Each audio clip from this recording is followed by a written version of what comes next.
데이터 캠프에 오신 여러분 안녕하세요.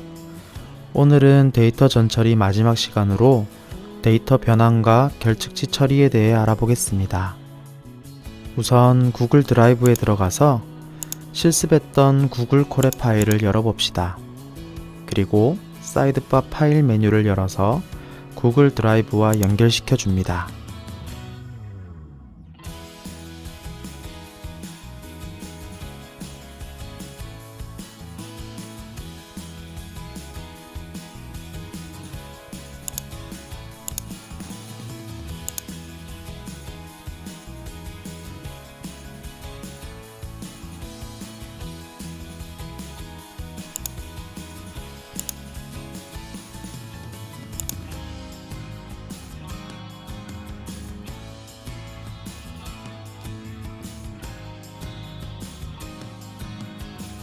첫 번째 실습은 수치형 데이터를 나눠서 범주형 데이터로 바꿔주는 작업입니다. 방법은 두 가지가 있는데 동일 길이로 나누는 cut 함수와 동일 개수로 나누는 qcut 함수가 그것입니다. cut 함수의 경우 특정한 기준값을 지정해서 범주를 구분할 때 사용하고 qcut 함수는 특정한 기준값이 없을 때 자료를 차례대로 줄 세워서 일정한 개수만큼 묶어주는 방법입니다.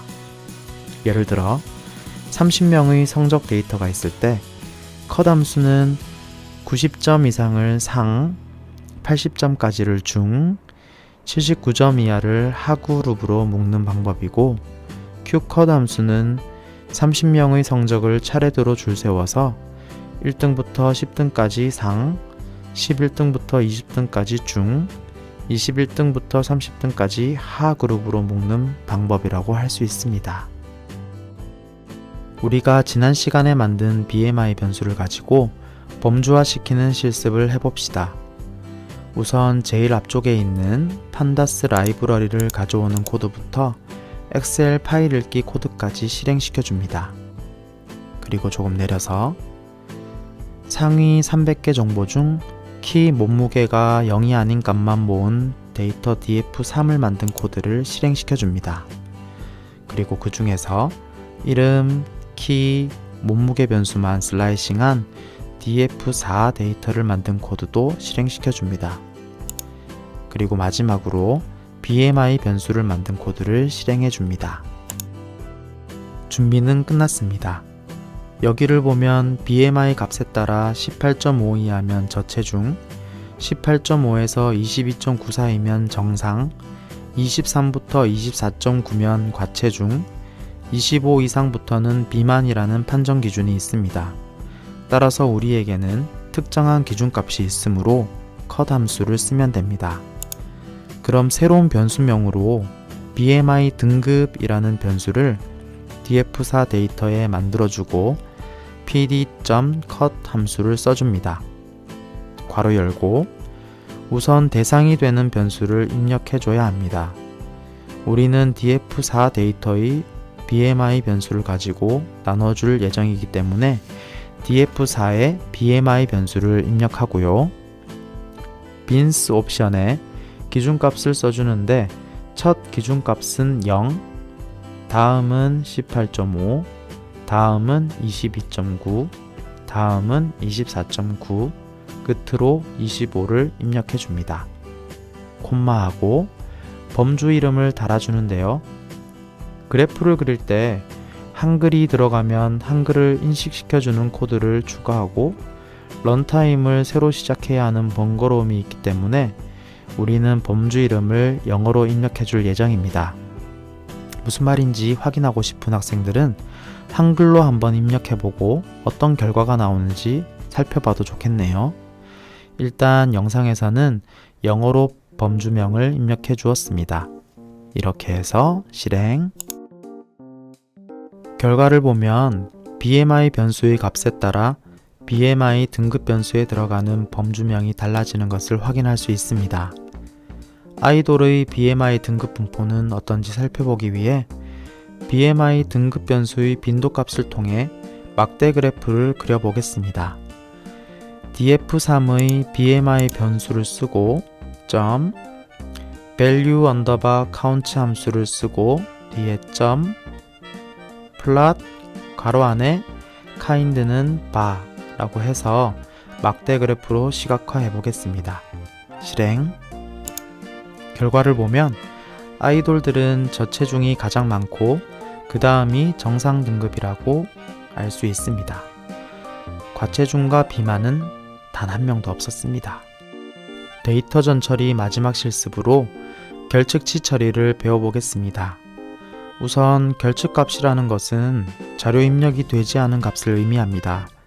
현실의 거의 모든 데이터에는 결측치가 존재하기 때문에 결측치를 어떻게 처리하느냐의 문제는 분석 결과에 영향을 줄 수 있는 아주 중요한 문제라고 할 수 있습니다.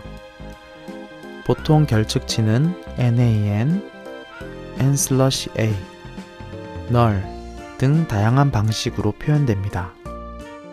우선 실습 데이터를 만들어 보겠습니다. 원 데이터에서 무대 이름, 생일, 그룹명, 키, 몸무게, 출생지 변수만 가지고 15번 인덱스부터 30번 인덱스까지 자르도록 하겠습니다.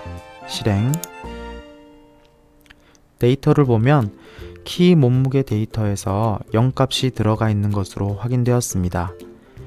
기술 통계치를 확인해 보면 키, 몸무게 값이 0으로 들어가서 평균이 이상할 정도로 작아진 것을 볼 수 있습니다.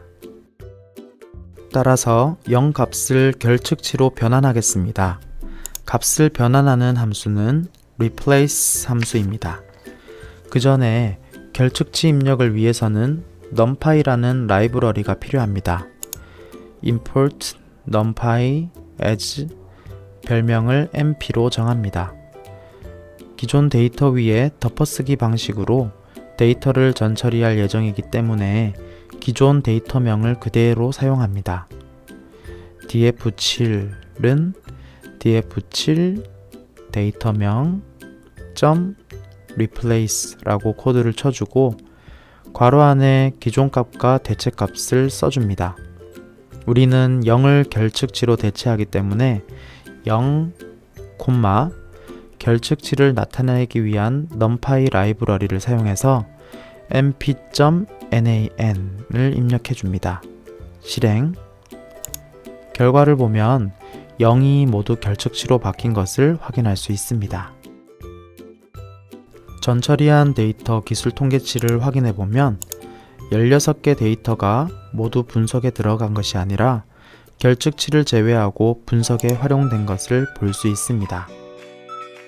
다음으로 데이터의 결측치를 확인하는 함수를 실습하겠습니다.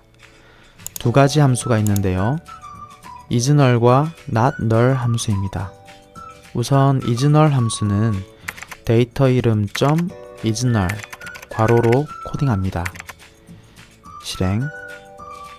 결과를 보면 결측치는 true, 입력 자료는 false라고 반환되는 것을 알 수 있습니다.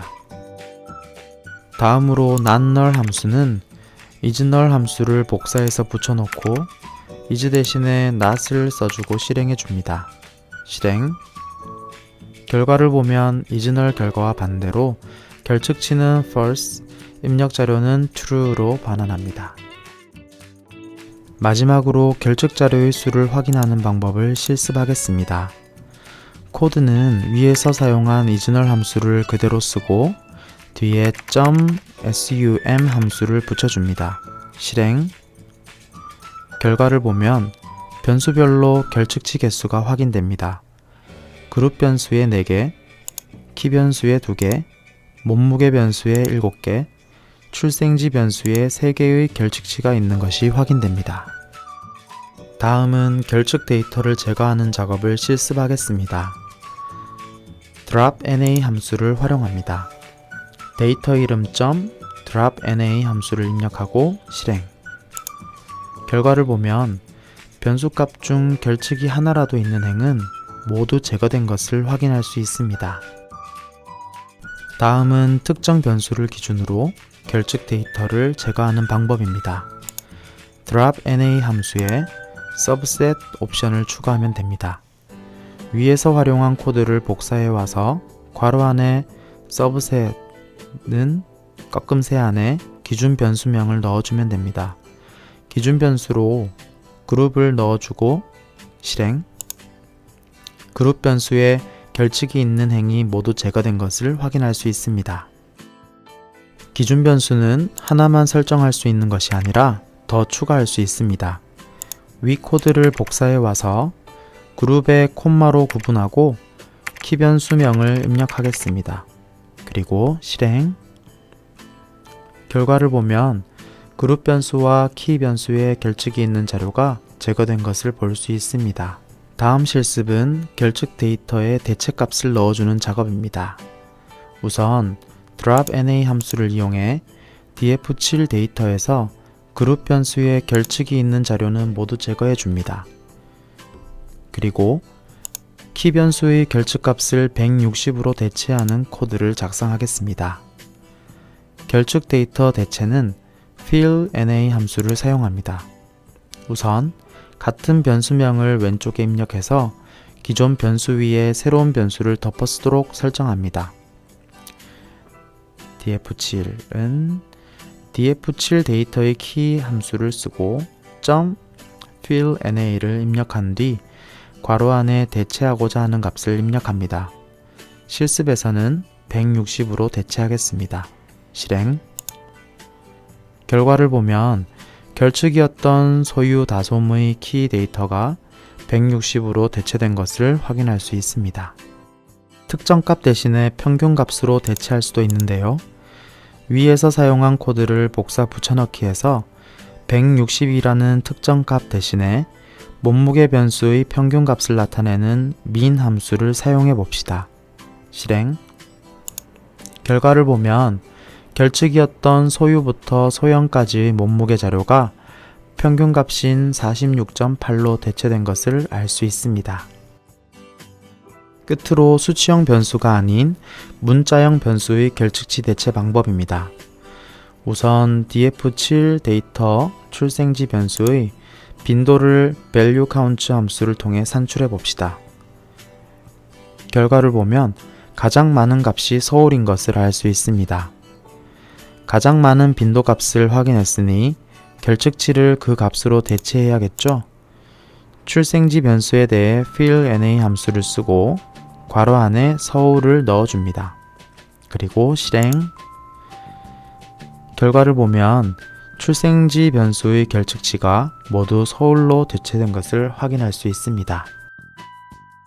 지금까지 파이썬을 통해 데이터를 불러와 전처리를 하는 과정을 실습해 보았습니다. 다음 시간부터는 파이썬을 이용해 데이터를 지도에 시각화하는 과정을 실습해 보겠습니다. 지금까지 수고했습니다. 감사합니다.